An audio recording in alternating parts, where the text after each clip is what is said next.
A girl had just finished going to the bathroom in the wild. When she turned around, she saw her classmates at the camp running for their lives. Daisy had no idea what was happening, but to be safe, she decided to hide inside the cabin with the others, watching more and more classmates gather around. Daisy started to feel something bad was coming, but no one knew what was going on until a gunshot rang out outside.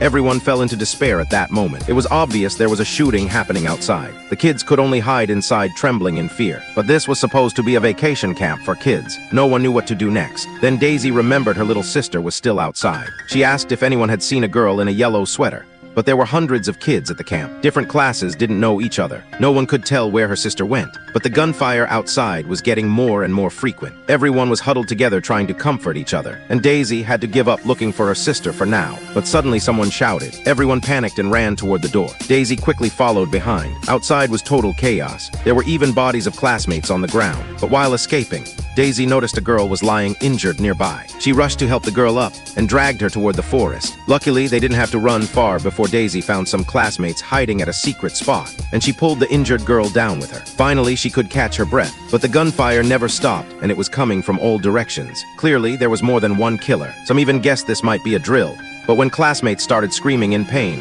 that guess was quickly proven wrong. Then they finally thought about calling the police, but the operator said the camp was in a remote area, and it would take at least an hour for the police to arrive. Everyone fell into despair, while Daisy was still worried about her sister. She called her phone in a hurry, but no one picked up. Just then a boy ran over, with someone else's blood all over his head. He told them the ones with guns were all police officers. Daisy was confused. Why would police shoot at a kids' camp? But no one had the answer. Right now, the only thing that mattered was escaping the forest. Everyone agreed it wasn't safe to stay here, so they decided to move somewhere else. But Daisy went the opposite way. She ran back toward the dangerous camp. She guessed her sister might still be hiding in the tent, but when she got there was no one around. Daisy crawled between the tents, using them as cover. If she got spotted now, she would be the center of attention. Then at a corner, Daisy ran into a little boy in a yellow jacket. She tried to take him with her, but he wouldn't move. He told Daisy he had promised his brother he would meet him here. Daisy urged him to leave because it was too dangerous and told him to run to the forest. She also warned him to take off his yellow jacket, or it would draw the killer's attention. But the boy didn't seem to hear her, so Daisy had no choice but to keep moving between the tents. Soon she reached her sister's tent,